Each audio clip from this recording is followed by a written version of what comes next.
So oxidation state for D block. For D block element. D block element में what we can do is हमको given होता है जैसे scandium है, titanium है, वेनेडियम है, क्रोमियम है, Mn है, FeCl9, कॉपर एंड जिंक। सभी में 4s2 तो आता ही है। ये 3d1 है, ये 3d2 4s2 है, ये 3d2 4s3 और 4s2 है, ये 3d5 एंड 4s1 है, ये 3d5 एंड 4s2, ये 3d6 एंड 4s2, ये भी 3d7 and 4s2, 3d8 and 4s2, 3d10 and 4s1 और 3d10 4s2। 4s2 की वजह से सभी का ऑक्सीडेशन स्टेट इस ग्रुप में +2 तो सभी के लिए होगा। ऑक्सीडेशन स्टेट +2 तो सभी के लिए होगा 4s2 की वजह से। ये +1 हो जाएगा और ये +2 हो जाएगा। अगर मैं इस इलेक्ट्रॉन को भी हटा दूं तो +3 हो जाएगा। इसमें से 2 हटाया, अगर एक और हटाया तो +3 हो जाएगा और एक और हटाया तो +4 हो जाएगा। तो एक्चुअली जितने वैलेंस इलेक्ट्रॉन है ऑक्सीडेशन स्टेट तो अपन इसमें लिख ही सकते हैं। इसके लिए भी अपन +3 +4 +5 लिख सकते हैं। इसके लिए भी +2 +3 +4 +5 एंड +6 लिख सकते हैं। 3 4 5 6 एंड 7 लिख सकते हैं। आयरन +2 +3 होता है, कोबाल्ट +2 +3 होता है। आयरन में अपन +2 +3 लिखेंगे और उसके बाद भी लिख सकते हैं, +4 भी लिख सकते हैं, बट +3 लिखने से हाफ फिल्ड हो जाएगा। इसमें भी अपन +3 लिखेंगे, इसमें अपन +2 लिखेंगे और इसमें इसका +2 ही होगा क्योंकि डी से इलेक्ट्रॉन निकालना मुश्किल होगा।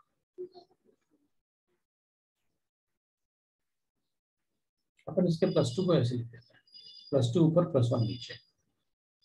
+2 सभी का ऐसे लिखा हुआ है, ये +1 भी होगा। अब ऑक्सीडेशन स्टेट, इसमें सभी ऑक्सीडेशन स्टेट स्टेबल नहीं होते हैं। जैसे इसमें अगर अपन चेक करेंगे तो ज्यादा स्टेबल ऑक्सीडेशन स्टेट +3 वाला होगा। एक्चुअली इन एलिमेंट्स के लिए +3 oxidation state is more stable then +2। In elements के लिए +3 oxidation state is more stable then +2 और इन एलिमेंट्स के लिए +2 इज मोर स्टेबल देन +1 +3। मतलब इनके स्टेबल ऑक्सीडेशन स्टेट ये होता है। इसके अलावा भी स्टेबल ऑक्सीडेशन स्टेट हो सकता है, जैसे इसमें अपन कहेंगे तो ये हो जाएगा, लेकिन ज्यादा स्टेबल अपन ये लिखेंगे। ज्यादा कंपाउंड्स इस फॉर्म में बनते हैं। वेनेडियम के लिए +5 हो जाएगा, इसके लिए +4 हो जाएगा। क्रोमियम है ना, क्रोमियम के लिए +6 हो जाएगा, इसके लिए +4 हो जाएगा। Stable oxidation states. हमें मेनली ये वाला पार्ट याद रखना है कि स्कैंडियम से लेके क्रोमियम तक +3 ऑक्सीडेशन स्टेट ज्यादा स्टेबल होता है और आयरन से लेके जिंक तक +2 ऑक्सीडेशन स्टेट ज्यादा स्टेबल होता है for the oxidation states. Sir एक डाउट। बोलो सर, और वेनेडियम में कैसे कैसे ऑक्सीडेशन स्टेट्स बनते हैं, एक बार बताइए। किसमें? वेनेडियम। वेनेडियम में ऑक्सीडेशन स्टेट अब होता क्या है ना कि जैसे ये है, वेनेडियम ऑक्साइड भी बनाएगा, वेनेडियम डाइऑक्साइड भी बनाएगा, वेनेडियम ट्राइऑक्साइड भी बनाएगा और VO2 भी एग्जिस्ट करता है एज अ मॉलिक्यूल। तो वेनेडियम के काफी सारे ऑक्सीडेशन स्टेट्स हो सकते हैं। अगर अपन चेक करें मतलब सर वो +2 +3 +4 +5 वो इलेक्ट्रॉन निकालने की वजह से ही। बिल्कुल, तो शेयरिंग ऑफ इलेक्ट्रॉन्स है, या इलेक्ट्रॉन निकालने की वजह से हो सकता है ऐसे, ये इसके ऑप्शन, वो कंपाउंड पर डिपेंड करता है। अब जैसे अपन कहेंगे भाई कॉपर है, कॉपर के लिए तो अपन को 3d10 और 4s1 है, तो कॉपर के दो ऑक्सीडेशन स्टेट ले रहे हैं अपन, इससे भी इलेक्ट्रॉन निकाल रहे हैं और इससे भी इलेक्ट्रॉन निकाल रहे हैं। दोनों में से ज्यादा स्टेबल कौन सा ऑक्सीडेशन स्टेट होगा, +2 या +1? +1। क्योंकि इस इलेक्ट्रॉन को हटाने के बाद ये स्टेबल हो जाएगा, लेकिन इसका ऑक्सीडेशन, स्टेबल ऑक्सीडेशन स्टेट +2 होता है, more stable oxidation state.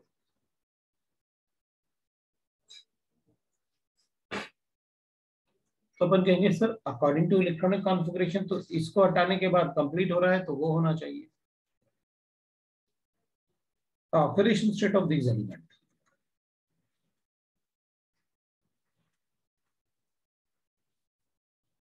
Stable oxidation state of these elements do not depend on electronic configuration.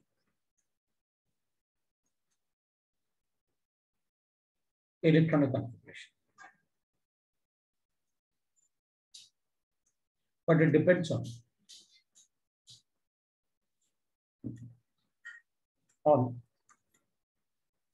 the number of compound it can make in a given oxidation state. तो copper सबसे ज्यादा compound किस oxidation state में बनाता है, +2 का, इसलिए उसका ज्यादा stable oxidation state. Copper forms more number of compounds than copper plasma. So +2 is more stable oxidation state. तो इनके ऑक्सीडेशन स्टेट मैंने आपको कोई इलेक्ट्रॉनिक कॉन्फ़िगरेशन से नहीं बताया, मैंने आपको बताया on the basis of the compound they can form in a particular oxidation state. ये +3 में ज्यादा कंपाउंड बनाते हैं और ये +2 में ज्यादा कंपाउंड बनाते हैं, उसके बेसिस पर क्या मैंने ऑक्सीडेशन स्टेट के ये इलेक्ट्रॉनिक कॉन्फ़िगरेशन के बेसिस पे नहीं लिखा। इलेक्ट्रॉनिक कॉन्फ़िगरेशन तो आपको सिर्फ दिखाने के लिए कि भाई देखो ये इलेक्ट्रॉनिक कॉन्फ़िगरेशन है, इनके बेसिस पे इनके oxidation state, stable oxidation state decide नहीं करना।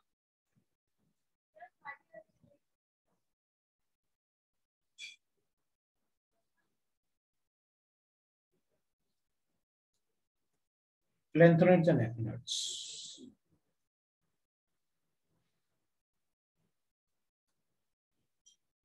Generally they show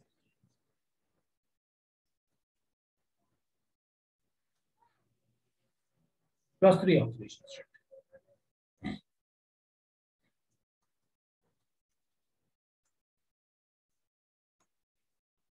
But cerium can show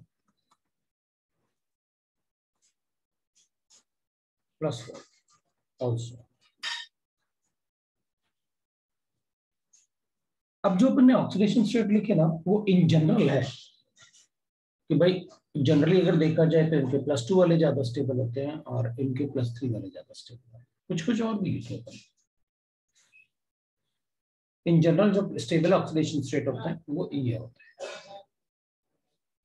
तो अभी हमें कुछ और सोचना ही नहीं है। आपने हमसे कहा +3 ज्यादा स्टेबल होता है, हमने पता है मुझे कि इनके +3 ज्यादा स्टेबल बताने हैं, इनके +2 ज्यादा स्टेबल बताने हैं, खत्म।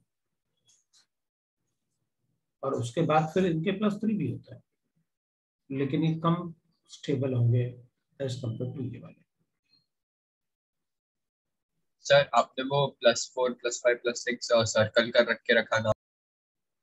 नहीं ये वाले तो ना, तो इसका स्टेबल ऑक्सीडेशन स्टेट +3 है और फिर उसके बाद +4, इसमें +3 है उसके बाद +5, इसमें +3 है उसके बाद +6।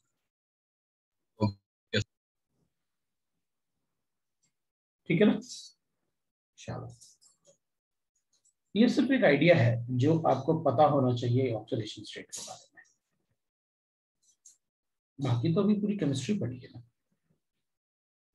लेकिन जो नहीं बताया वो नहीं आता। आपने हमें बताया कि भाई इनके +3 लेने ऑक्सीडेशन स्टेट, और ऐसे सीक्वेंस में, ऐसे नहीं रैंडम है कुछ, पूरा मतलब इधर Mn से लेके जिंक तक +2 ज्यादा स्टेबल है, स्कैंडियम से लेके क्रोमियम तक +3 ज्यादा स्टेबल है, उसके अलावा कुछ नहीं सोचना है।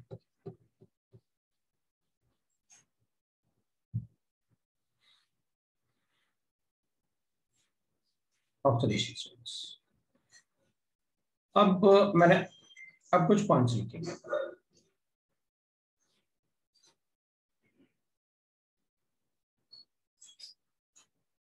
एक तो अपन एसिड्स की बात करेंगे। एसिड दो टाइप से होता है, एक तो हाइड्रा एसिड्स होते हैं और एक ऑक्सी एसिड्स होते हैं।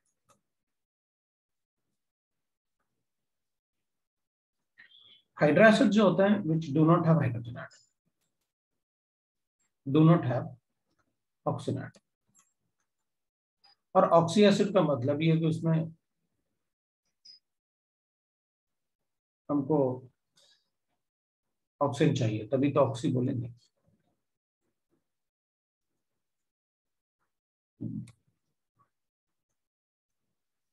एग्जाम्पल कोई भी एसिड लिखो जिसमें ऑक्सीजन हो, that is an oxy acid. जिसमें ऑक्सीजन दिखेगा वो एक्सी एसिड है, जिसमें ऑक्सीजन नहीं दिखेगा वो हाइड्रा एसिड है। This is the difference.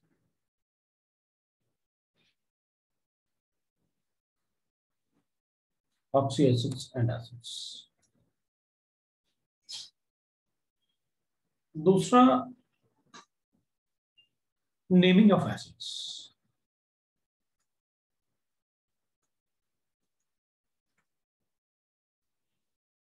जो नॉर्मल एसिड होता है ना, जैसे अपन ने लिखा H2SO, it is sulphuric acid.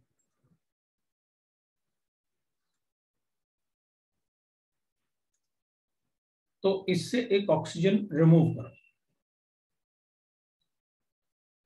तो ये सल्फ्यूरस एसिड होगा।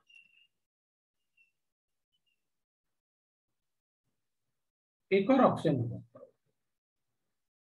तो ये हाइपोसल्फ्यूरस एसिड होगा।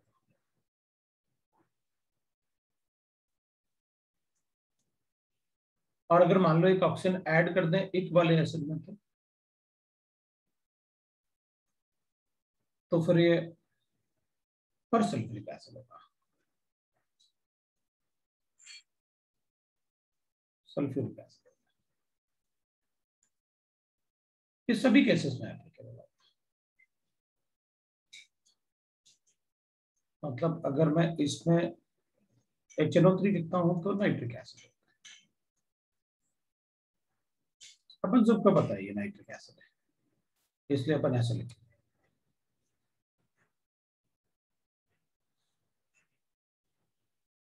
तो अगर मैं इसको HNO2 लिखूं तो फिर नाइट्रस एसिड होगा। और अगर एक ऑक्सीजन ऐड कर दूं तो पर नाइट्रिक एसिड होगा।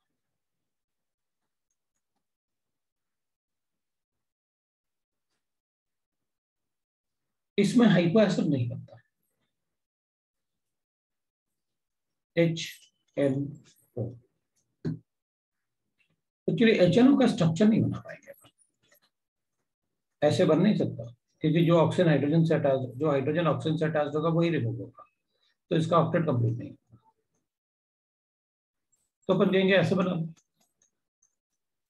ये तो बन जाएगा, तो फिर हाइड्रोजन ऑक्सीजन से अटैच नहीं।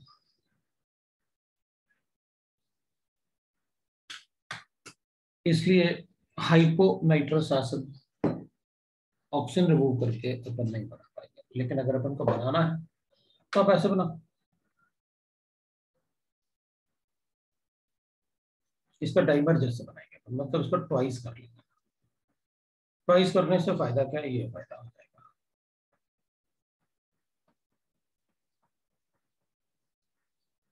हमने क्या किया, इसके 2 इलेक्ट्रॉन को एक और ऐसे ही ग्रुप लेके उससे डाइपर बनाते हैं। तो ये hyponitrous acid exist as a dimer. इसका मतलब hyponitrous acid is a dibasic acid. Dibasic acid का मतलब जो प्रोटॉन, 2 प्रोटॉन देगा। Monobasic acid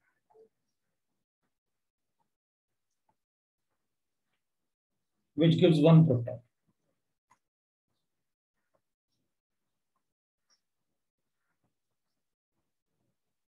Dibasic acid, which donate 2 protons.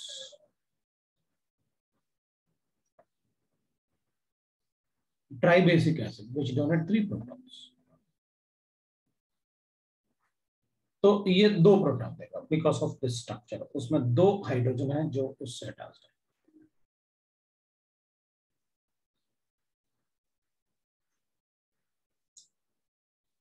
H3PO4 is a phosphoric acid.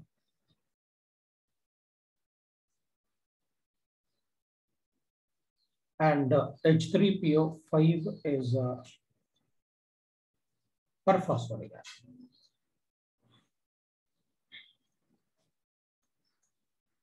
H3PO3 is a acid.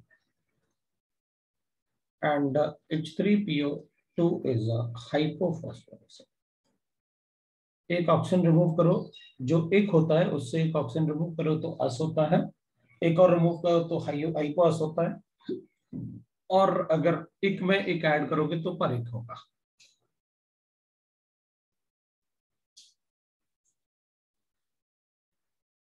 That is how we can write the name of the acid.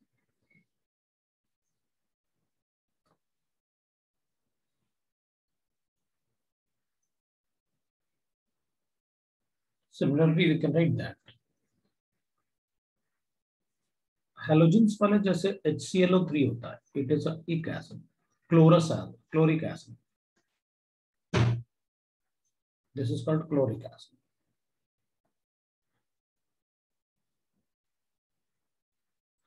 तो फिर HClO4 is a perchloric acid, the strongest acid we used to study.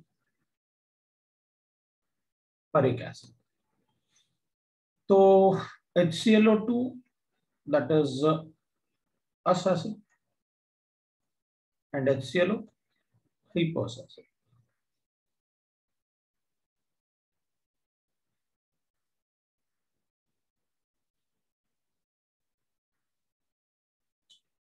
तो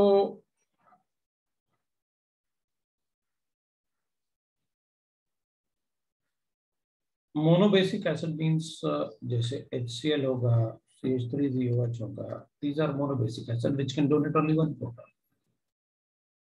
dibasic acid जैसे H2SO4 होगा, H2CO3 होगा, like that 2 proton देता है।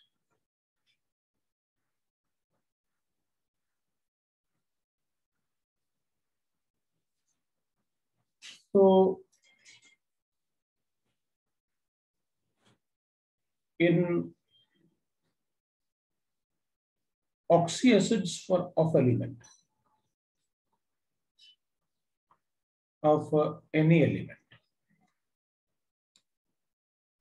ये sulphur वाले ऑक्सी एसिड्स हैं, नाइट्रोजन वाले ऑक्सी एसिड्स हैं, ये फास्फोरस वाले ऑक्सी एसिड्स हैं, ये क्लोरीन वाले ऑक्सी एसिड्स हैं। आप फ्लोरीन भी क्लोरीन की जगह आयोडीन भी लिख सकते हैं, ब्रोमीन भी लिख सकते हैं। Acidic strength directly proportional to the number of oxygen atom. इसका मतलब है जितना ज्यादा ऑक्सीजन होगा उतना ज्यादा एसिडिक स्ट्रेंथ।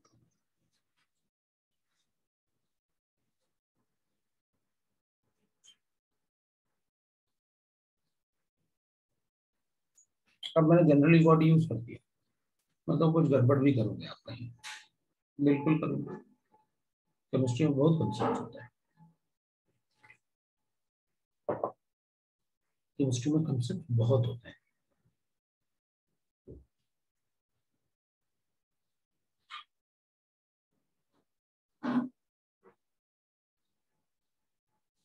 अपन ऐसे लिख सकते हैं, कुछ कंसेप्ट है तो बता ही दो। एक्सेप्ट, और जनरली वर्ड क्यों यूज किया, इसके लिए यूज किया। H3PO2 is stronger acid than H3PO. 3 is stronger acid than H3PO4. इनके इन्फेक्टर भी लिखे हमने, ये 1 होता है, ये 2 होता है, ये 3 होता है।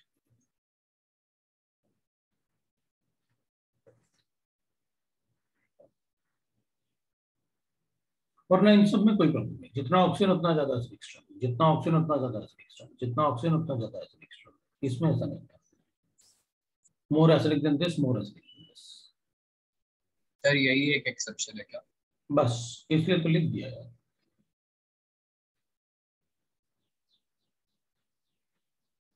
तो चल नेमिंग की बात करते हैं, अब पॉइंट 3 की बात करते हैं। अभी तो नेमिंग में अपन ने अस और ऐसे लिखा, अब थोड़ा सा और नेमिंग की बात करते हैं। नेक्स्ट पॉइंट पे चलते हैं, फोर्थ पॉइंट। सर कॉपी करना। अब कितना कॉपी करोगे यार, 10th में भी कॉपी करते रहे, 11th में भी कॉपी कर रहे।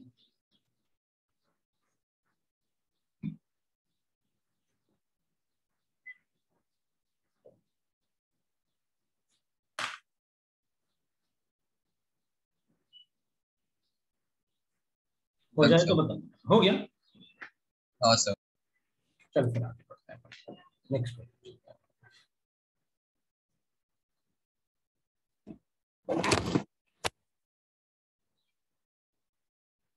तो अपन नेमिंग की बात करें थे, बस अब क्या होता है,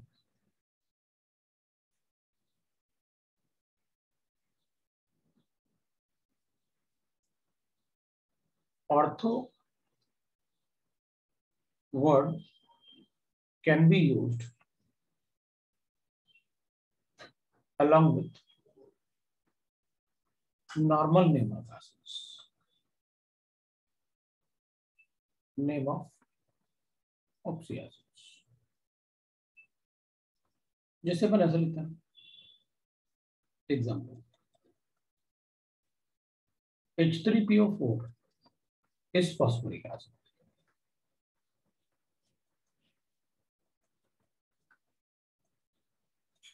ठीक है, तो मैं इसको ऐसे भी लिख सकता हूँ, ऑर्थोफॉस्फोरिक एसिड।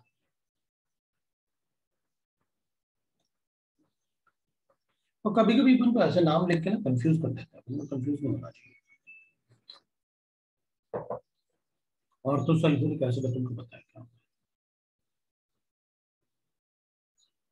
ऑर्थोनाइट्रिक एसिड अपन को पता है, नॉर्मल नेम के साथ ऑर्थो यूज कर लेते हैं। ठीक है,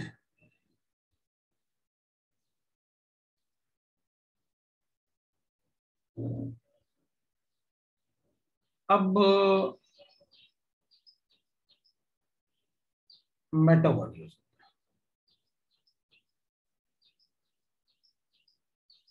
is used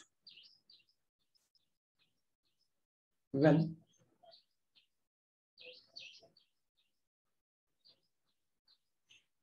anion of acid has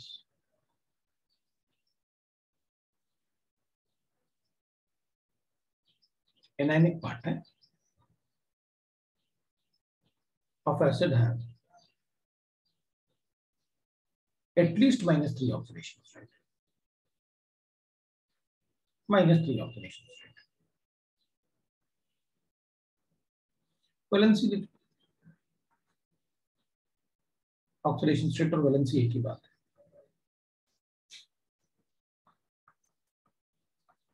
अब एक ही बात है तो लिख भी दो, चले।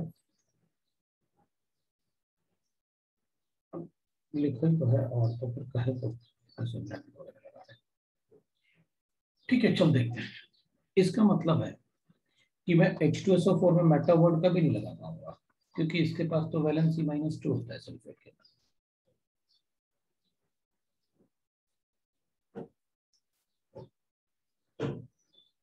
मेरे पास H3PO4 है, मैं इसमें लिख सकता हूँ फॉस्फेटाइड, इसको कहते हैं अपन फॉस्फेटाइड।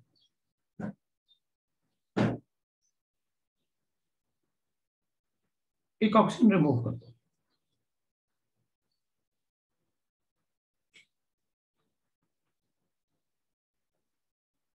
ठीक है, तो कितना बचेगा, PO3 बचेगा। लेकिन अभी भी आपने ऑक्सीजन एटम रिमूव करने के लिए कहा है, चार्ज थोड़ी हटाने के लिए कहा। This is not मेटाफॉस्फेट।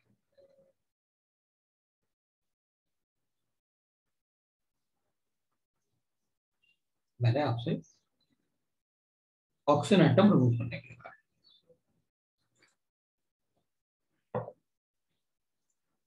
सर बोलो। Sir but oxygen atom remove करने से चार्ज डिफरेंस तो होगा। वो जरूरी नहीं है, वो जरूरी नहीं कि चार्ज रिमूव हो जाए। पहले ये ऐसे था,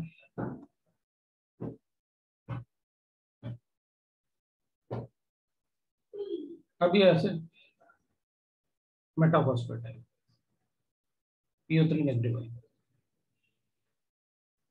अच्छा, अपन तो मेटाफॉस्फेट के लिए रुक, वो अलग कंसेप्ट है जो मैं सोच रहा हूँ। अब ऑक्सीजन एटम नहीं लिखेंगे, ऑक्सीजन एटम रिमूव करेंगे तो दूसरा नाम आएगा, वो भी पढ़ेंगे अपन तो, अभी पढ़ेंगे ना।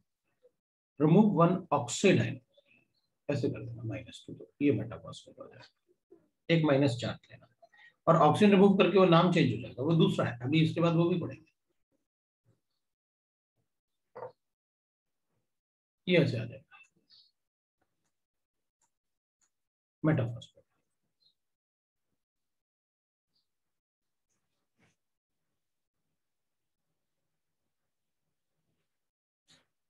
तो इसके बाद अपन वो भी पढ़ेंगे 6th पॉइंट में, कि सिर्फ ऑक्सीजन एटम रिमूव करेंगे, चार्ज वही रहेगा, तो नाम चेंज होगा, उसमें मेटा नहीं आएगा। तो मेटा वर्ड अगर यूज करना है तो आपको कम से कम ऐसा एसिड चूज करना होगा, ऐसा एनाइन चूज करना होगा जिसमें कम से कम 3 नेगेटिव चार्ज हो।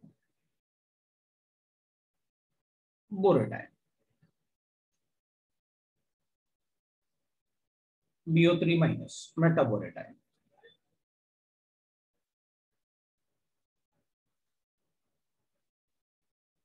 अब इसमें अपन कहेंगे, जैसे देख ऐसे फॉस्फेट था, फॉस्फेट आयन, तो अगर अपन लिखेंगे ऐसे तो सोडियम फॉस्फेट है।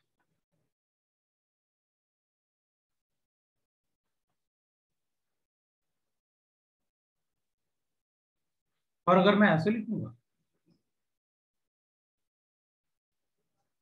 तो ये होगा सोडियम मेटाफॉस्फेट।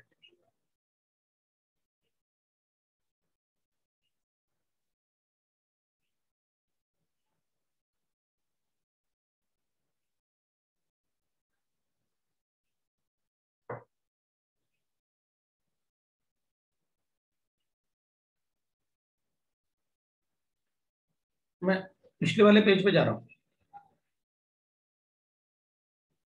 जनरली अगर देखा जाए, फिर वो जनरली वर्ड बहुत आते हैं।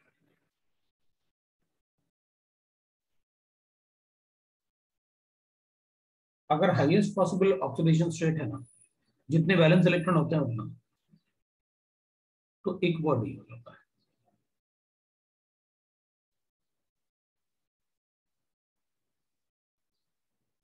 जितने, अब भाई नाइट्रोजन के 5 वैलेंस इलेक्ट्रॉन है, फास्फोरस के भी 5 वैलेंस इलेक्ट्रॉन होते हैं, सल्फर के 6 वैलेंस इलेक्ट्रॉन होते हैं, और क्लोरीन के लेकिन 7 होते हैं। लेकिन इसमें एक +5 में लगता है, +7 में ये पर एक होता है।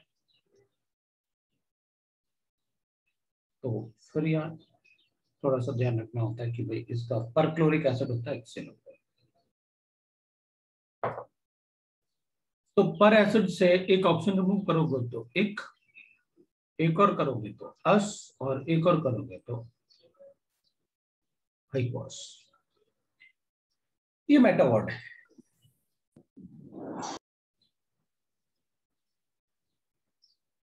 अब अपन कहेंगे, अगर मेरे पास कोई 8 वर्ड गिवन है, 8, और उससे अपन रिमूव करेंगे, रिमूव 1 ऑक्सीजन एटम, आयन नहीं ऑक्सीजन एटम, तो ये आइट में कन्वर्ट हो जाएगा। जैसे अपन लिखेंगे SO4, इट्स अ सल्फेट, तो फिर SO3 लिख, तो ये sulphide.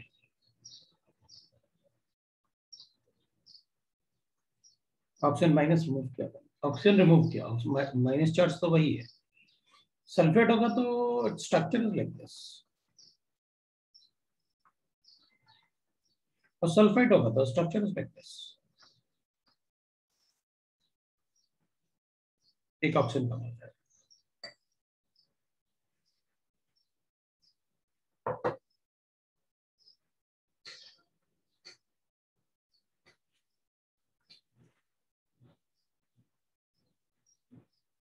NO3 minus nitrate, nitrite,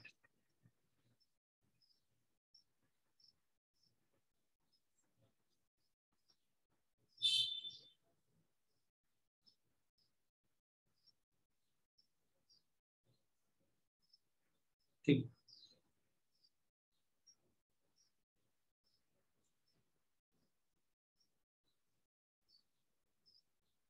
तो अपन इसको ऐसे भी लिख सकते हैं,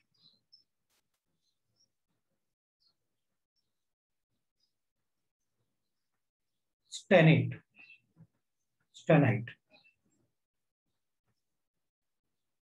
प्लम्बेट, प्लम्बाइट।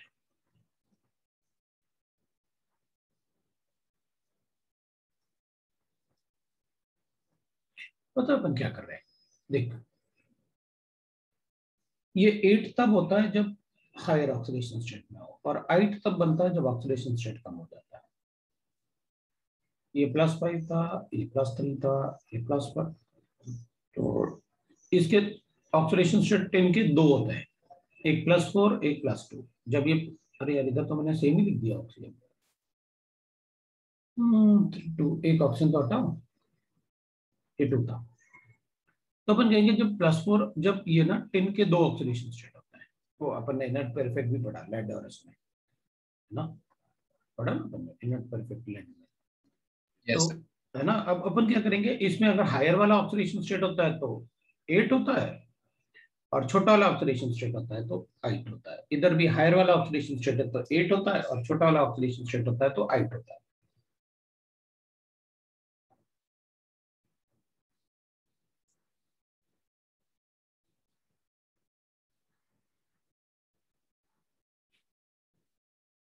Sir, ठीक है, तो sir, एक 8 और 8 कैसे लिखते हैं वो अपन को पता चल गया।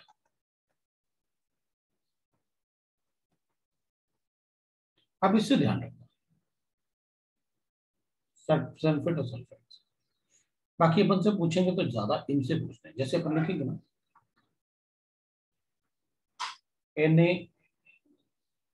Na2PbO3, सोडियम प्लम्बेट,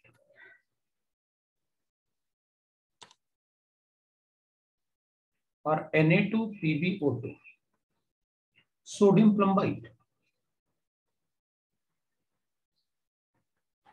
ऐसे नाम होता है, प्लम्बेट प्लम्बाइट।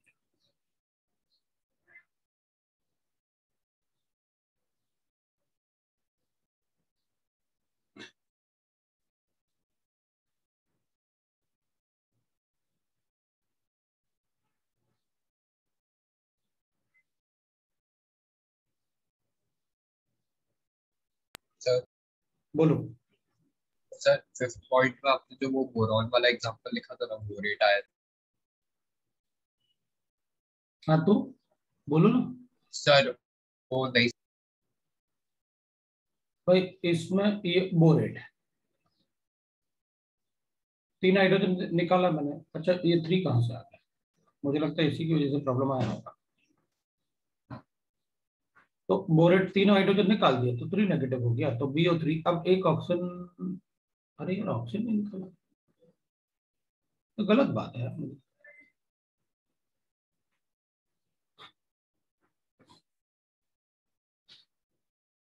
क्या बात है, मुझे तो ऐसा लग रहा है मैं होश में ही नहीं। इस पेज पे अपन से 2-3 गलतियां हुई। मतलब नाम सही बोले उसमें, नहीं बोरिक एसिड बोला, बोरेटाइन भी बोला, मेटाबोरेट भी बोला।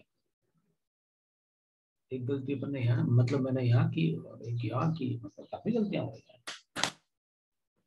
गलतियां ज्यादा हो रही हैं, क्या करूं, गलतियां ज्यादा तो हो रही हैं। मेटाबोरेट होगा ना?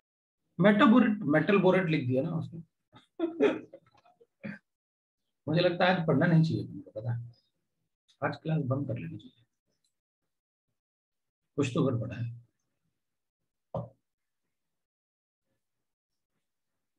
कुछ तो गड़बड़ है। सर और चार्ज, चार्ज तो, चार्ज वही रहेगा ना? चार्ज तो वही रहेगा ना। चार्ज में तो गलती कर ही नहीं सकता मैं। चार्ज में इसलिए गलती नहीं कर सकता क्योंकि मुझे पता है ना, आप यहाँ से एक ऑक्सीजन -2 रिमूव करोगे तो वो -1 तो बचेगा। एक्चुअली दिमाग में तुम लिखो कुछ भी, मुझे ये इधर देखना है, इधर अपन ने बिल्कुल सही लिखा हुआ है, फॉस्फेट और बोरेट। इधर मेटाफॉस्फेट, क्योंकि मुझे पता है ना कि मेटाफॉस्फेट कैसे लिखना है। अब बोरेट में इसलिए पूछा कि BO3- लिखा था, भाई वो तो नहीं है तो नेगेटिव चार्ज कैसे खत्म होता है।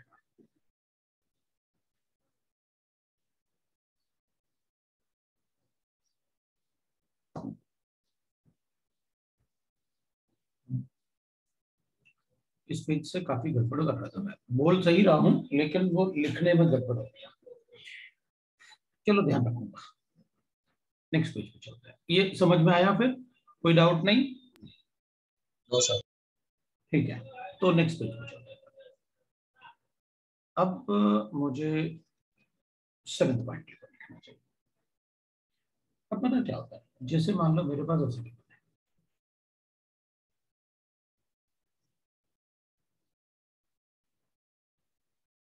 मतलब क्या बता रहे हो ये तो बता दो। Pyro,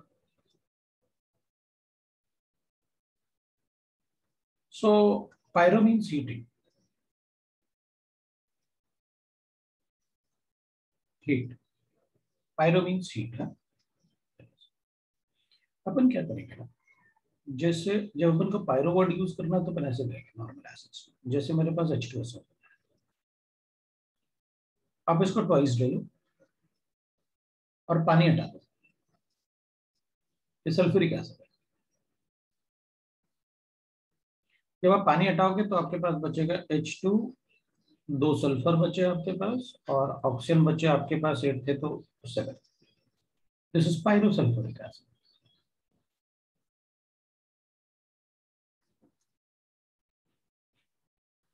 this is pyro sulphuric acid.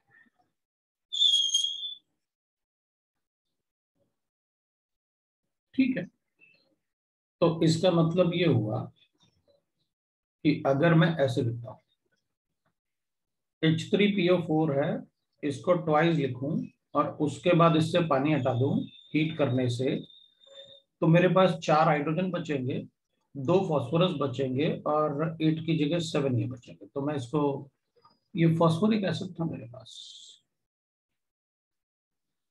तो पायरोफॉस्फोरिक एसिड।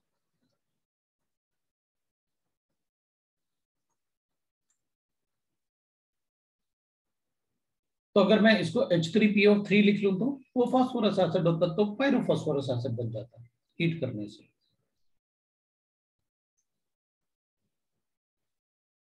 ठीक है, और अगर मान लो मैं ऐसे करता हूं, मान लो मेरी मर्जी, मैं तो ऐसे करूंगा, अब बताओ क्या प्रॉब्लम है। ये वाटर दे सकता है, मैं इसी से वाटर हटा देता हूं, अभी भी तो हीट किया है, ये भी तो सल्फ्यूरिक एसिड है, अभी भी तो हीट किया। तो सल्फ्यूरिक एसिड से अगर डायरेक्टली पानी हटाओगे तो it is called anhydrous sulphuric acid, sulphuric acid. ऐसे ही अगर मैं H2CO3 से अगर पानी हटाऊंगा तो ये बनाएगा CO2 + H2, anhydrous carbonic acid, ये कार्बोनिक एसिड है, कार्बोनिक एसिड। तो अगर मेरे पास ऐसे गिवन है तो आप बताओ।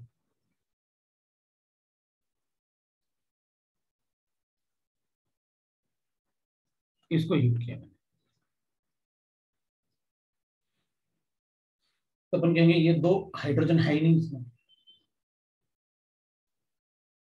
तो फिर कोई बात नहीं, एनहाइड्रस तो तब भी हो सकता है।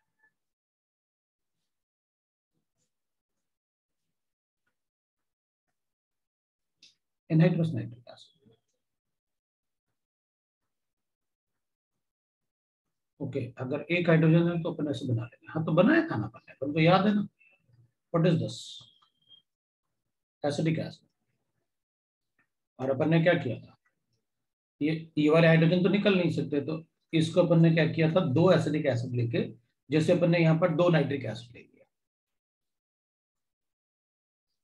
एक नाइट्रिक एसिड दूसरा नाइट्रिक एसिड,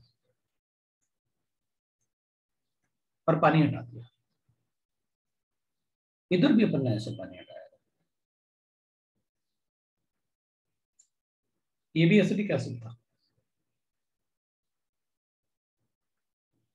तो अपन ने इसको क्या बोला था, एनहाइड्रस एसिडिक एसिड।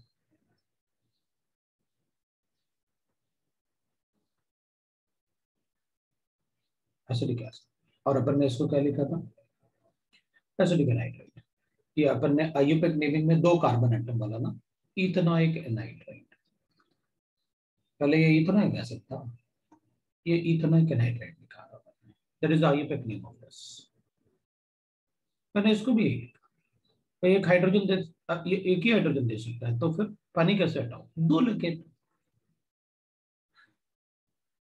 तो जब एक ही हाइड्रोजन देने वाला एसिड है और उसको अगर अपन को एनहाइड्राइड बनाना है, तो ऐसे दो एसिड ले लो और दो OH जो होंगे उनमें से पानी निकाल देना। इसमें एक ही OH था, इसमें भी एक ही OH था, और वाटर हटाने के लिए मुझे दो OH चाहिए, इसमें दो OH थे सल्फ्यूरिक एसिड में,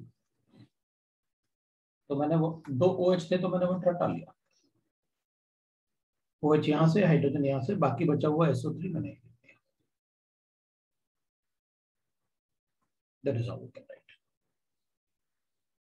तो अभी अपन को सिर्फ नाम सीखने हैं कि नाम कैसे लिखेंगे, बाकी अपन स्ट्रक्चर केमिकल बॉन्डिंग में सीखेंगे, किसी का भी स्ट्रक्चर कैसे ड्रॉ करते हैं, और बॉन्डिंग में सीखेंगे, केमिकल बॉन्डिंग में वही होगा।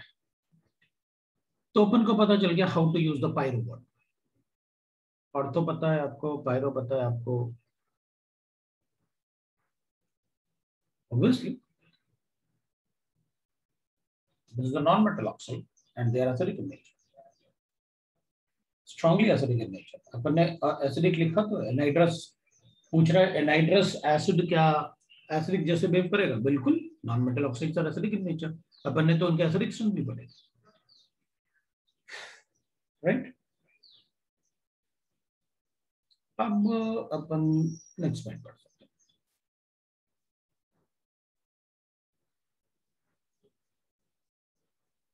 Cations which have only one oxidation state।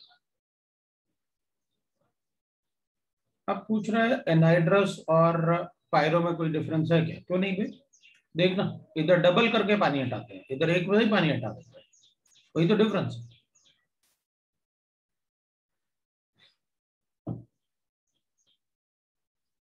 If cation have only one oxidation state,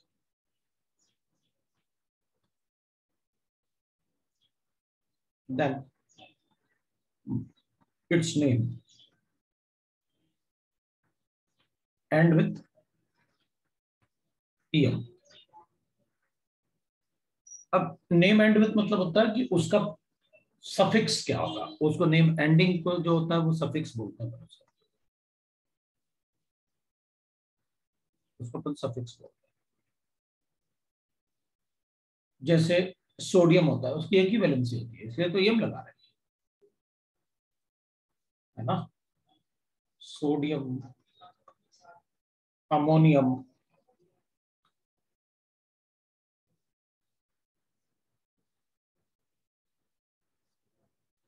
ये N2H4 हाइड्रोजन होता है। तो फिर मैं इसको हाइड्रोजीनियम लिख लूंगा, N2H4 की जगह एक प्रोटॉन डाल देता। तो इसमें भी तो आपने यही किया था, अगर ऐसे था अमोनिया तो एक प्रोटॉन डाल के आपने अमोनियम बना लिया होगा। अब इनमें तो अपन को लिखने की जरूरत नहीं है, बेरियम, सोडियम, पोटेशियम, जिनमें भी ईएम आया था, अच्छा अच्छा इनकी वैलेंसी एक ही होती है, लेकिन आयरन में तो नहीं लिखते आपकी आयरनियम, क्योंकि उसकी वैलेंसी इससे ज्यादा होती है।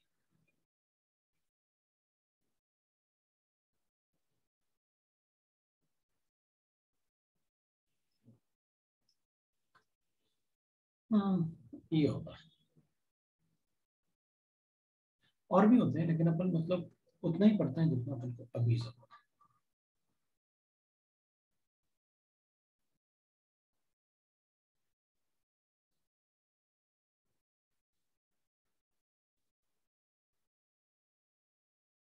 और कैल्शियम का +2 होता है तो उसको कैल्शियम लिखते हैं, क्योंकि कैल्शियम का ऑक्सीडेशन स्टेट सिर्फ +2 होता है।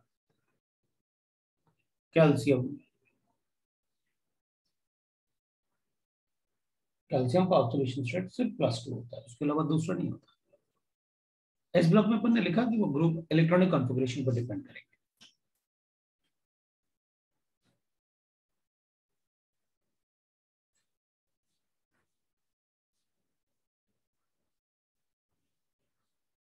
NO2 पे एक पॉजिटिव चार्ज हो सकता है, तो नाइट्रोनियम।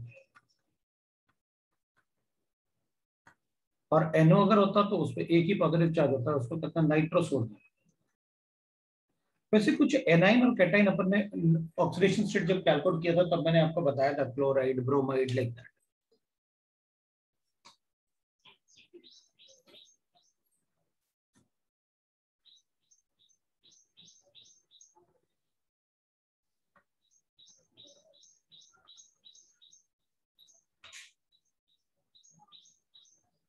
है ना? और क्या बोल सकते हैं, नाम वगैरह काफी लिखा हुआ है। बाकी नहीं पॉइंट लिखते हैं, कुछ कंपाउंड्स के नाम लिख लेते हैं। तो नेम ऑफ एनाइंस, वैसे अपन काफी एनाइंस लिख चुके हैं। पहले मैंने आपको बताया जब अपन ने ऑक्सीडेशन स्टेट कैलकुलेट किया था तो बताया था मैंने। सर बोलो। सर इंडियम का तो एक से ज्यादा ऑक्सीडेशन स्टेट होता है। किसका? इंडियम का +3 होता है स्टेट,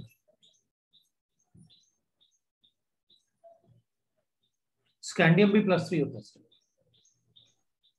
सर +5 नहीं होता। स्टेबल +3 होता है बस, मैक्सिमम का। Okay sir. तभी तो अपन ने स्टेबल कंपाउंड्स बना लिए। चलो अच्छा देखते हैं। अब मैं कुछ ऐसे बताने वाला हूं जो अपन को पता होना चाहिए। Oxide,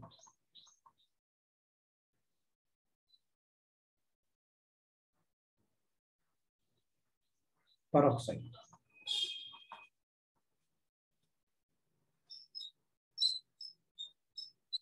ozonide,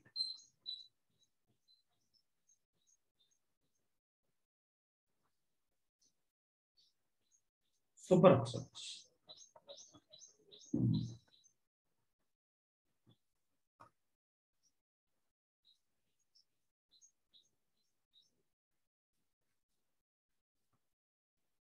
chromate,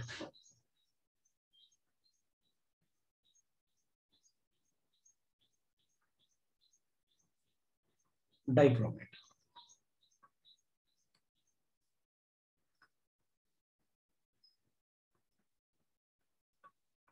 परमैग्नेट,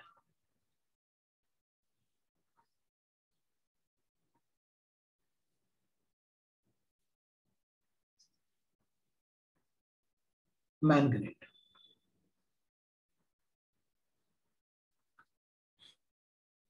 next page पे चलें, पहले लिख लो क्योंकि अभी इतनी जल्दी तो नहीं लिख पाए, थोड़ा सा लिख लेते हैं फिर नेक्स्ट पेज पे।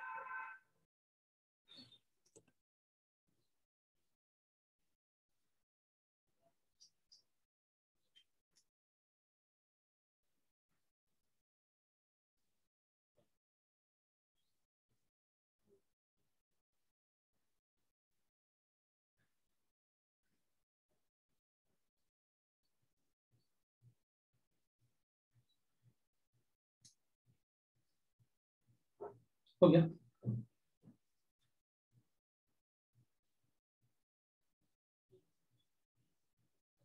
हो गया सर। सुपर ऑक्साइड में -1/2 होगा। किसमें? सुपर ऑक्साइड में ना सुपर माइनस, ऑक्साइड परऑक्साइड में माइनस होता है। ये तो पहले ही पढ़े हैं, स्टेबिलिटी वगैरह भी पढ़ी। अब अगर NH2 माइनस होता है तो इसको कहते हैं अपन अमाइड। NH एक प्रोटॉन निकाला तो -2 हो जाएगा, तो इसको कहेंगे इमाइड। एक और हटा देते हैं तो N-3 हो जाएगा, दिस इज कॉल्ड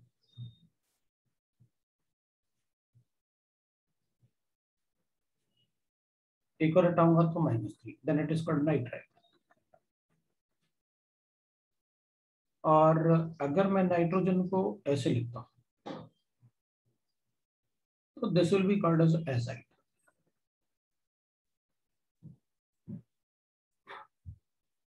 ये चारों याद रखना अच्छे से।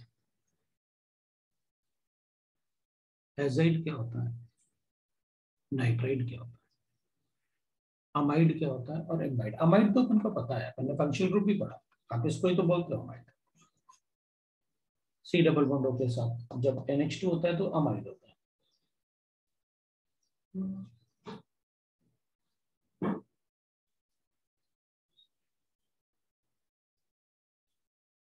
ठीक है, अब अपन थोड़े और आयंस लेते हैं। C2O4 2 नेगेटिव, मैंने आपको बताया पहले, ऑक्सलेट।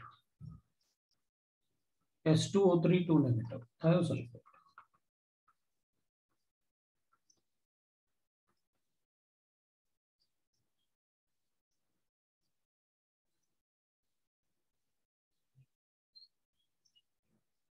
OCN minus, cyanate. और SCN माइनस, थायोसाइनेट।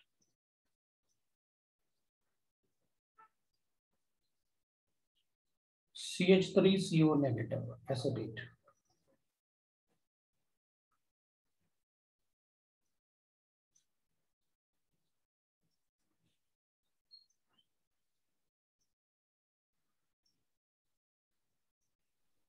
सर बोलो। सर साइनेट और थायोसाइनेट में हमने माइनस को लेफ्ट साइड में क्यों लिखा? उससे फर्क नहीं पड़ता, उससे कोई फर्क नहीं पड़ता कि आप लेफ्ट हैंड साइड पे लिख रहे हो और राइट हैंड साइड पे लिख रहे हो। वैसे मोस्टली तो अपन को राइट हैंड साइड पे लिखना चाहिए साइन। इसमें अच्छा, इसमें इधर लिखो इधर लिखो, नहीं नहीं, कहीं भी लिखो फर्क नहीं पड़ता। आपको पता होना चाहिए किस चार्ज, किस एटम पे वो चार्ज है।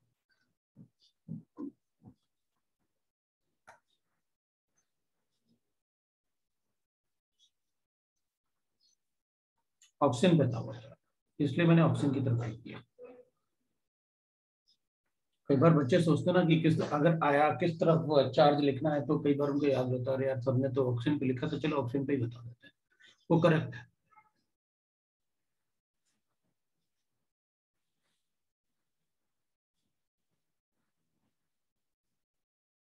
अब साइनाइड वगैरह तो बताने की जरूरत नहीं है कि CN होगा तो साइनाइड होगा, सब पता है।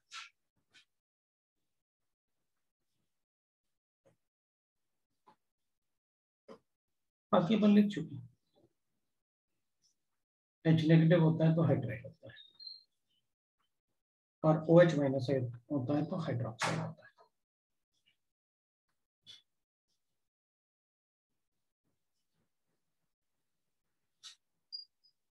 बस, इससे ज्यादा नहीं लिखते हैं। मोस्टली अपन को जो चाहिए ना, एक तो ये चार ध्यान रखो, बाकी तो बहुत बार यूज होता है। और दूसरा, इनके नाम याद रखो, मैग्नेट, परमैग्नेट, ये सब क्या होता है। बाकी स्टेनेट, स्टेनाइट, प्लम्बेट, प्लम्बाइट, वो सब भी है, लेकिन उसको तो मैं पहले ही बता चुका हूँ आपको कि क्या।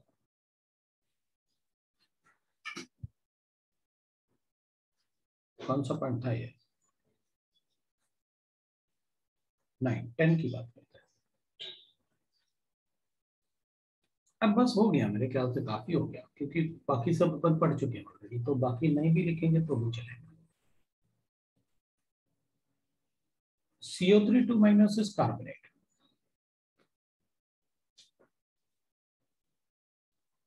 HCO3- is bicarbonate. और हाइड्रोजन कार्बोनेट।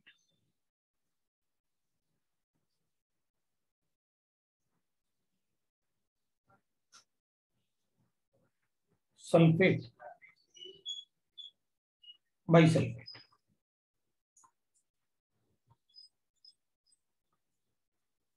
और हाइड्रोजन सल्फेट।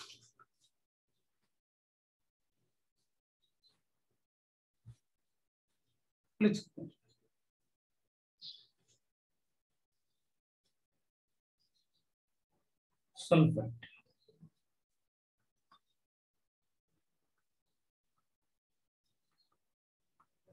ये सल्फेट लिखने की जरूरत नहीं मुझे। बाइसल्फेट।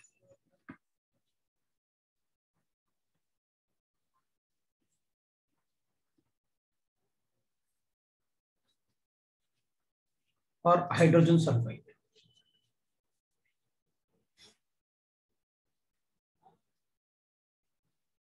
मेरे पास ये फॉस्फेट है।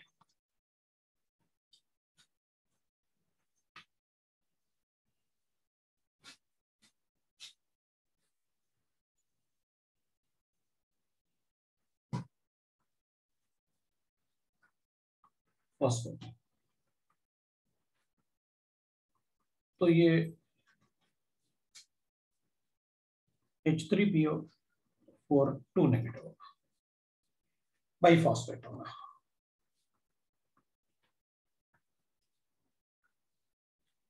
तो मैं अगर ये लिख लूं और फिर ऐसे लिख दूं,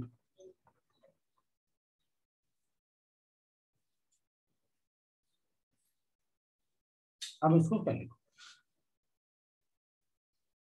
तो अगर ट्राइवेलेंट है तो इसको मुझे लिखना चाहिए hydrogen phosphate, mono hydrogen phosphate.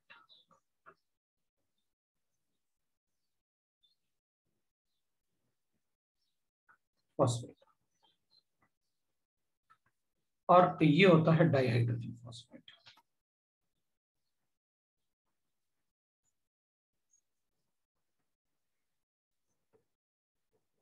अगर किसी में दो से ज्यादा चार्ज है तो फिर उसमें बाई, जैसे 2 नेगेटिव था तो carbonate by carbonate, sulphate by sulphate, sulphide by sulphide, phosphate by phosphate नहीं होता है। अगर चार्ज एनाइन में 2 से ज्यादा है तो आप उसे बाई फॉस्फेट नहीं लिखोगे, उसे मोनो हाइड्रोजन फॉस्फेट और डाई हाइड्रोजन फॉस्फेट ही लिखना पड़ेगा। आपको डाई हाइड्रोजन फॉस्फेट ही लिखना पड़ेगा, उसमें मोनो, और मोनो मतलब एक हाइड्रोजन, वो पता है अपन को, और डाई मतलब 2 हाइड्रोजन। उसमें ये बाई फॉस्फेट और ट्राई ऐसे कुछ नहीं होता उसमें। इसको भी अपन को सिर्फ मोनो हाइड्रोजन फॉस्फेट लिखना पड़ेगा।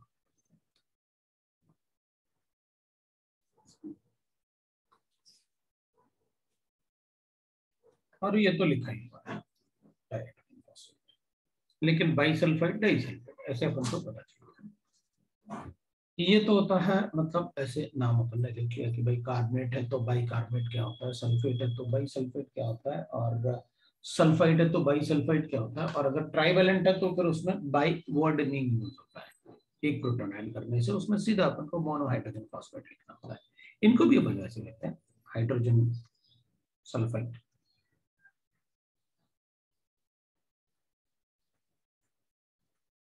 इसको भी अपन वैसे लिखते हैं हाइड्रोजन सल्फाइड, मतलब ये भी करेक्ट है ये भी करेक्ट है, बट हाइड्रोजन के टर्म्स में अपन लिख सकते हैं। तो अगर अपने पास ऐसे होता है S-2 तो अपन लिखते हैं सल्फाइड है।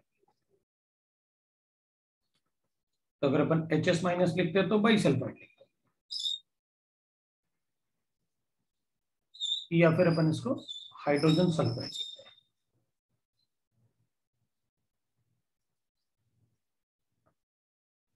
ऐसे लिखना। सर बाइसल्फाइड इसलिए रहा क्योंकि उसका इनिशियली -2 चार्ज था। बिल्कुल। Okay sir.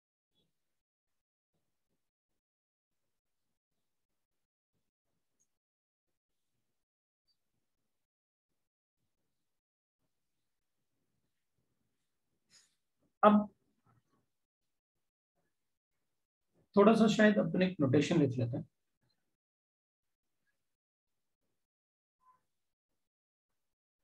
For IUPAC of elements in the periodic table। अब अपन को पता है कि भाई 103 एटॉमिक नंबर 103 तक तो अपन नाम दे चुके हैं, उसके आगे भी दे चुके हैं। 103 तक तो अपन नाम दे चुके हैं, उससे आगे भी दे चुके हैं, और एटलीस्ट मतलब 110 तक पहुंच गए अपन। लेकिन अभी भी अपन जिनको नाम नहीं दिए, और वो काफी फ्रैक्शन ऑफ सेकंड्स के लिए बनते हैं, काफी ज्यादा अनस्टेबल है। अपन को एक बात पता है कि 92 के बाद वाले जितने भी एलिमेंट्स है, 92 क्या होता है, यूरेनियम होता है, एक्टिनॉइड में लिखा अपन ने। यूरेनियम के बाद वाले जितने भी एलिमेंट्स है ना, सारे के सारे आर्टिफिशियल है। कुछ तो ऐसे हैं जो फ्रैक्शन ऑफ सेकंड्स के लिए बनते हैं, अपन को लगता है कि बना गायब, ऐसे भी। तो एलिमेंट्स तो बने, लेकिन उनके मास के हिसाब से और एटॉमिक नंबर के हिसाब से, बिकॉज एटॉमिक नंबर से तो अपन पीरियोडिक टेबल में प्लेस कर सकते हैं। एटॉमिक नंबर को के हिसाब से अपन ने उनको प्लेस किया अपन ने, और उनमें नाम जो है, उनका जो नाम लिखा वो अपन ने नंबर के हिसाब से लिखा।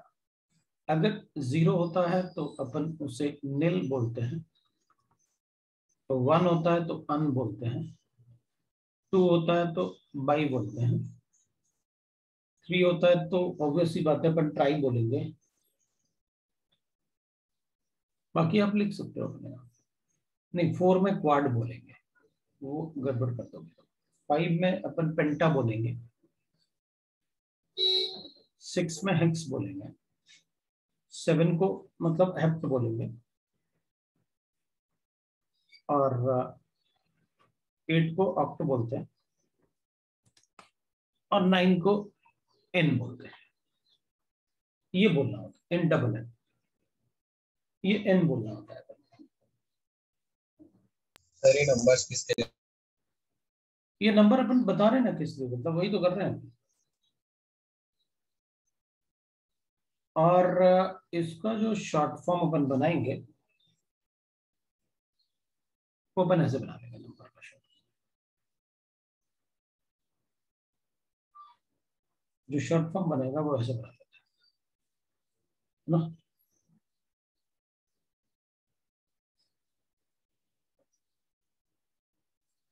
इसके लिए हेप्ट के लिए अपन सेप्ट बोलेंगे, सेप्ट।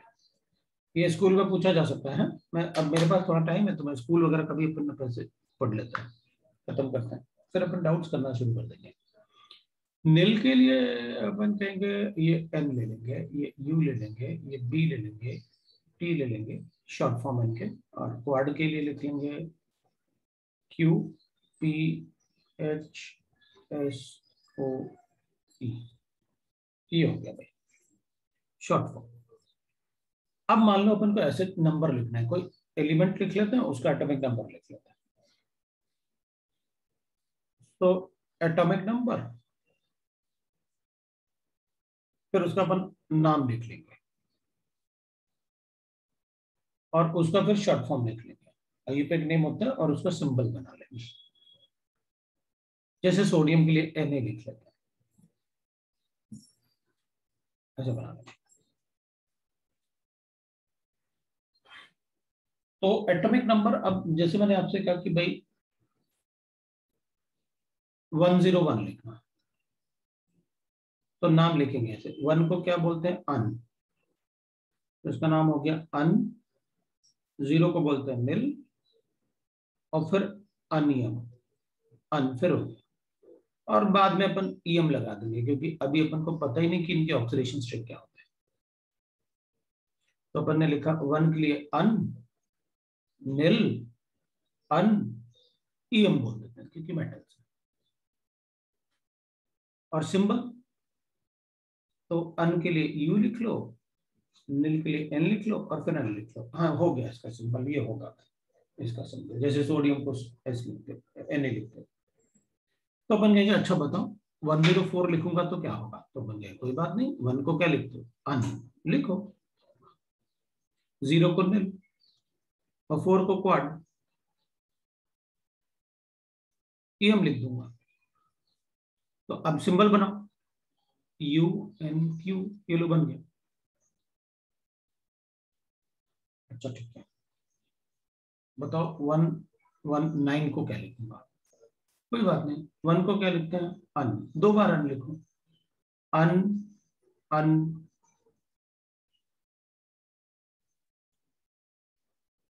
अन अन और 9 को क्या लिख दो एन, नियम हो गया। चलो अन अन ई हो गया उसका सिंबल।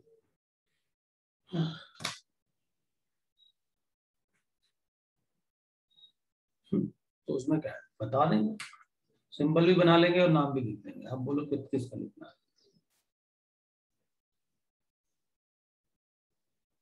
है ना। तो ये अपन बता सकते हैं। अब तो किसी का भी लिख सकते हैं, आप दे दो 226 लिखना है वो भी लिख दूंगा। तो 2 के लिए बाई होता है तो बाई, 26 के लिए बाई बाई एक्स हेक्सियम। तो अपन कोई भी नंबर लिख सकते हैं। तो ऐसे स्कूल में भी आ सकते हैं और मेंस में पूछ सकते हैं अपन से, मेंस वाले को ये अपन से बिल्कुल पूछ सकते हैं। एडवांस में नहीं आता ये सब, बट मेंस में आता है। ठीक है, तो अपन कहेंगे अच्छा बताओ 127 को क्या लिखोगे, उसमें क्या 1 को क्या लिखते हैं अन, हो गया। 2 को क्या लिखते हैं बाय, 7 को क्या लिखते हैं सब, टीएम। और सिंबल बनाना है तो यू बी एस, ये लगानी होगी।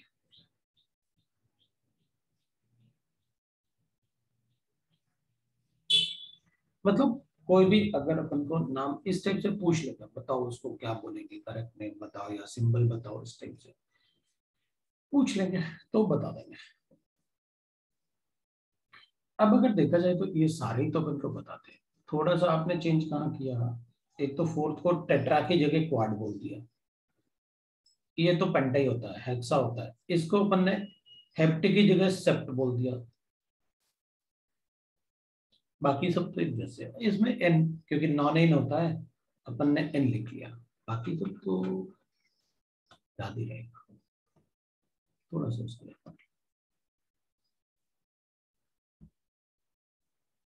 पीरियड टेबल खत्म।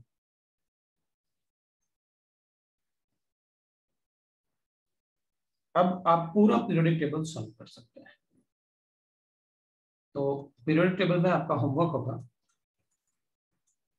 मैं नेक्स्ट टाइम डिस्कस करूंगा, exercise 1 part 1 and 2।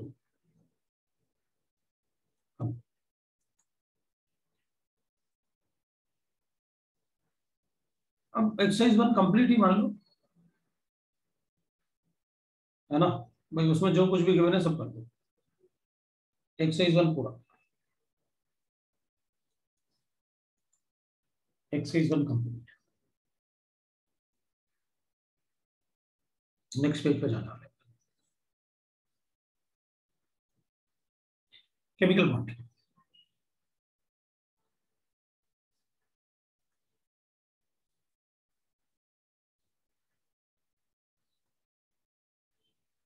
Chemical bonding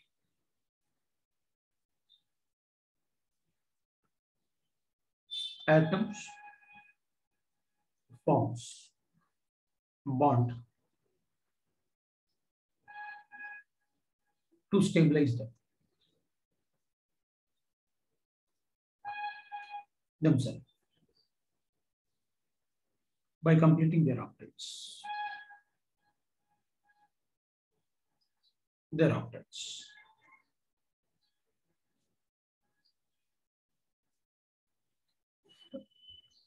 atoms without incomplete octet are unstable, है ना, octets.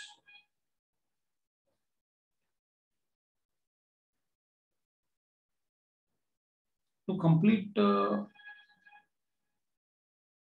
their octets, अब जिनका पहले से ही कंप्लीट है वो, हाँ, तो वो बॉन्ड नहीं बनाएंगे और क्या. To complete their octets, they can form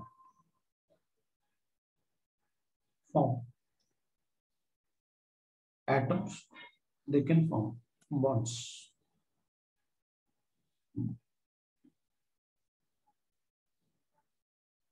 with other atoms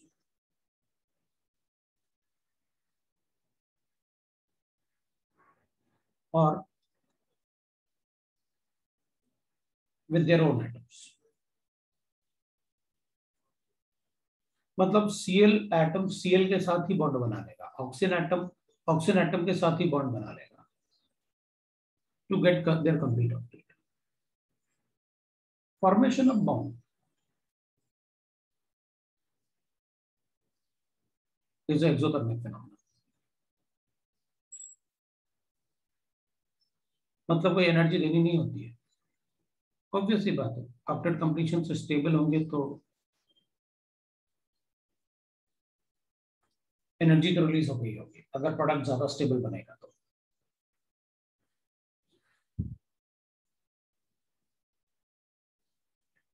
When two atoms approach each other, or more atoms approach each other,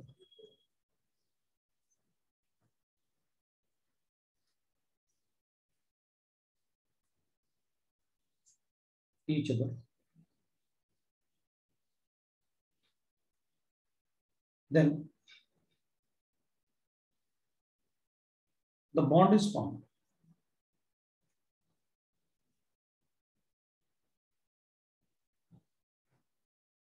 The bond is formed and energy is released. लिखना तो कुछ और ही चाहता था, लेकिन अभी अपन उतने अच्छे वर्ड्स को समझ नहीं पाएंगे, तो अपन बाद में समझाओ. पहले इजी वाला ही समझाओ, उसके बाद समझा दो. क्या पता, समझाना तो सारा ही है.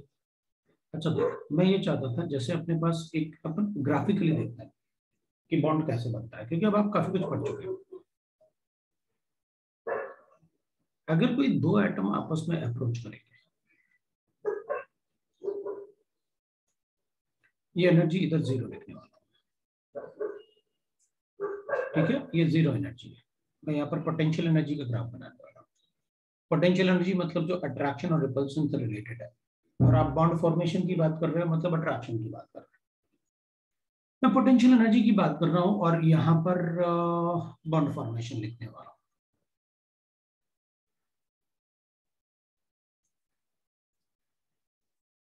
अज्यूम कर लेता हूँ कि मेरे पास दो हाइड्रोजन एटम्स हैं. एक हाइड्रोजन एटम है जो 1s1 होता है, और दूसरा हाइड्रोजन एटम है जो भी 1s1 होता है.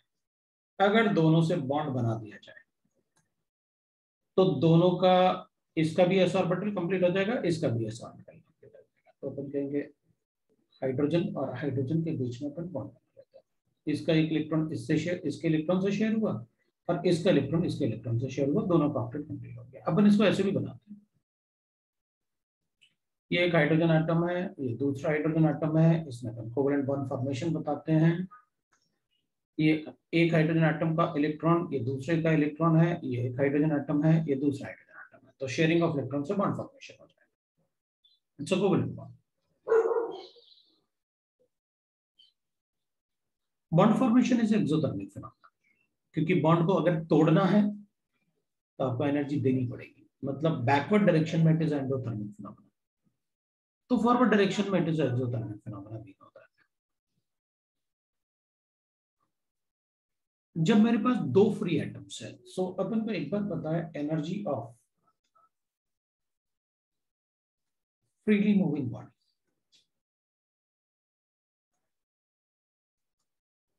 बॉडी. एटम लिख लो इज जीरो. अब तो ये तो आपने बताया था, कब रदरफोर्ड एक्सपेरिमेंट में बताया था ना. यहाँ पर गोल्ड फॉइल है, और जब अल्फा पार्टिकल को यहाँ से यहाँ अप्रोच करेंगे, अपन मूव करेंगे फॉर इधर, अल्फा पार्टिकल को रेडिएट करेंगे इसकी तरफ, तो अपन ने लिखा था ना कि ये अल्फा पार्टिकल पॉजिटिव चार्ज है। अब इसकी एनर्जी 0 है if there is no attraction और रिपल्शन बिटवीन देम। तो अपन ने कहा था जब इसको पास लेके आएंगे तो एक पॉइंट ऐसा आएगा जब इसमें रिपल्शन शुरू होगा, तो अपन ने कहा था फिर इसकी पोटेंशियल एनर्जी यहाँ पर शुरू होगी, लेकिन शुरू होने के पहले तक अपन ने पोटेंशियल एनर्जी 0 बताया था। अब जैसे जैसे ये इसकी तरफ जाएगा पोटेंशियल एनर्जी बढ़ेगी और काइनेटिक एनर्जी कम होगी। Energy of a freely moving body is 0, उसका किसी के साथ कोई अट्रैक्शन नहीं, कोई रिपल्शन नहीं, that is called a freely moving body. मैंने भी यहाँ कंसिडर किया, मेरे पास 2 हाइड्रोजन एटम है जो फ्री थे, 2 हाइड्रोजन एटम है जो फ्री है, जिनका कोई रिपल्शन नहीं, कोई अट्रैक्शन नहीं, इसलिए इनकी एनर्जी 0 लिखी मैंने। इसका अपना इलेक्ट्रॉन है, इसका अपना इलेक्ट्रॉन है। जब ये आपस में अप्रोच करेंगे तो एक पॉइंट पे आके, अब अप्रोच करेंगे तो बॉन्ड फॉर्मेशन होगा, ऑब्वियसली बात है, 2 हाइड्रोजन एटम। तो जब इनमें अट्रैक्शन शुरू होता है, तो अट्रैक्शन शुरू होगा तो इट इज एक्सोथर्मिक फिनोमेना, मतलब ये जो ग्राफ बनेगा वो ऐसे बनेगा।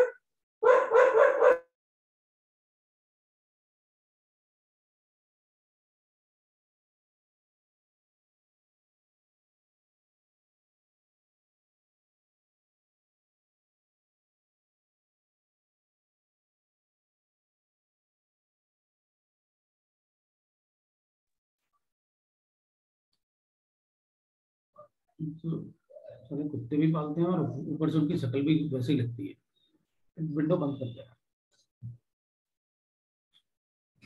तो ऊपर से पढ़ने भी नहीं देते बच्चों को। हाँ जी, तो अपन क्या कहेंगे, अपन कहेंगे देख जब ये दोनों अप्रोच करेंगे तो एक पॉइंट पे, अब जो ऑब्वियसली बात है अगर बहुत दूर है तो इनकी एनर्जी 0 लेंगे अपन, फ्रीली बॉडी ऐसे करके। जब ये पास आना शुरू करेंगे तो पास ऐसे आते गए आते गए आते गए, एक पॉइंट आएगा जब वो क्या होगा, इनमें अट्रैक्शन शुरू होगा तो इनकी एनर्जी कम होना शुरू हो जाएगी। जैसे जैसे इनमें अट्रैक्शन ज्यादा होगा वो एनर्जी कम होती जाएगी, अट्रैक्शन बढ़ता रहेगा, एनर्जी कम होती जाएगी। अब एक पॉइंट आएगा जब इससे ज्यादा पास थोड़ी आ सकते हैं भाई, इंटरन्यूक्लियर डिस्टेंस से पास थोड़ी आ सकते हैं, इससे ज्यादा पास आएंगे टूट जाएगा एटम। भाई एक बॉन्ड लेंथ तो होगा ना इनके बीच में, अपन ने पढ़ा हुआ है इसका बॉन्ड लेंथ, मैंने आपको बताया 0.74 एंगस्ट्रॉम। डिस्टेंस कैलकुलेट किया ना अपन, रेडियस ऑफ एटम पढ़ा ना अपन ने, रेडियस ऑफ एटम बताया मैंने आपको, राइट ना? यस। ठीक है, इसका रेडियस 0.37 बताया ना मैंने आपको। यार रेडियस तो मैंने आपको इसके हिसाब से 0.37 बताया, पर बोर ने तो अपन को 0.52 ऐसे 29 एंगस्ट्रॉम बताया था। तो बताओ दोनों में से सही कौन सा है? 0.74। 0.74 वो तो इंटरन्यूक्लियर डिस्टेंस है, रेडियस की बात कर रहा हूँ, ये वाला रेडियस सही होगा या ये वाला रेडियस सही होगा?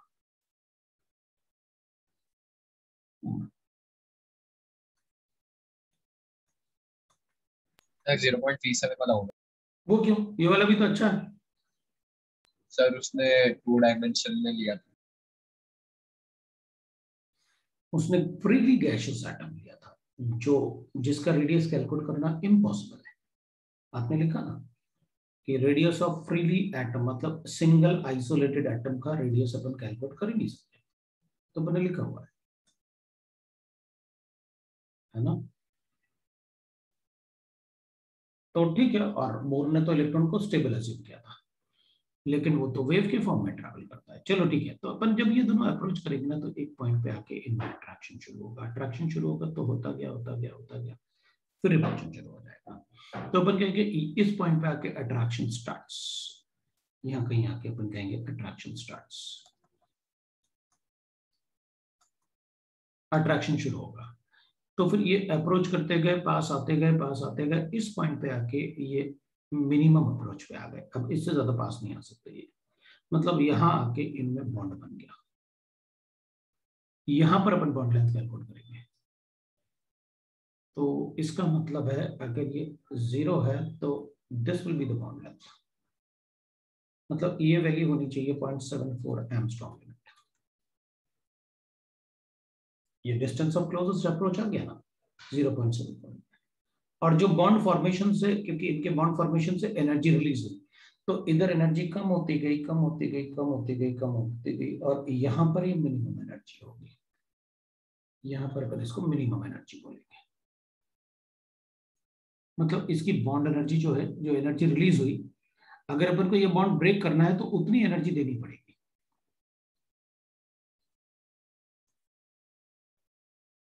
ये इसकी बॉन्ड एनर्जी है।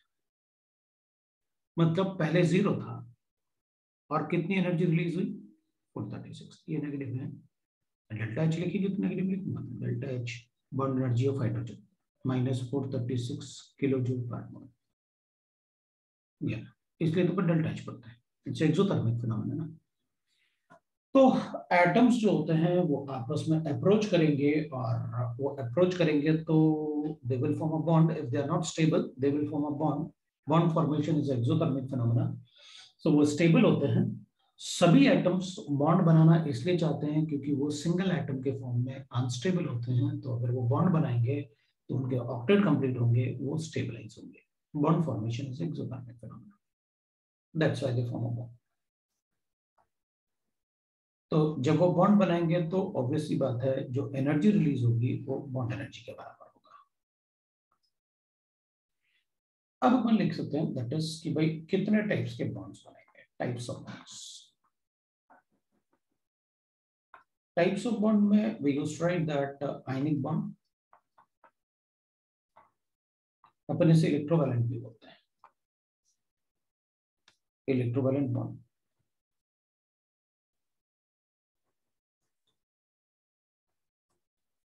Covalent bond,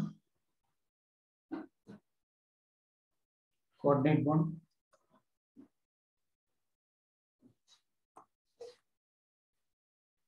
metallic bond.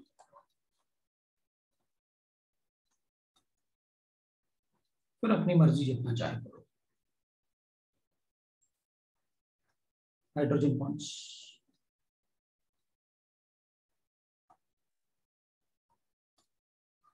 One double bonds, ये नाम अपन ने पहले भी सुना है। वन डबल रेडियन के लिए। तो ये टाइप्स ऑफ बॉन्ड्स है। इनिशियली अपन ये वाले बॉन्ड को चेक करेंगे, फिर अपन हाइड्रोजन बॉन्ड्स बीच में पढ़ेंगे, केमिकल बॉन्डिंग में सारे ही आएंगे, अपन को सभी पढ़ना है।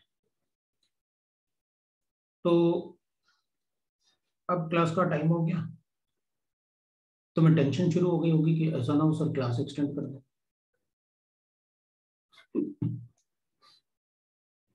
ठीक है ना? तो वो टेंशन, मैं तुम लोगों को टेंशन नहीं देना चाहता, ठीक है ना? तो मैं तुम लोगों को टेंशन नहीं दूंगा कि 9:30 हो गया, ऐसा ना हो सर क्लास कैंसिल, मतलब एक्सटेंड कर दे, तो यही रुक जाते हैं। बताओ, नहीं तो टेंशन शुरू हो जाएगी ना।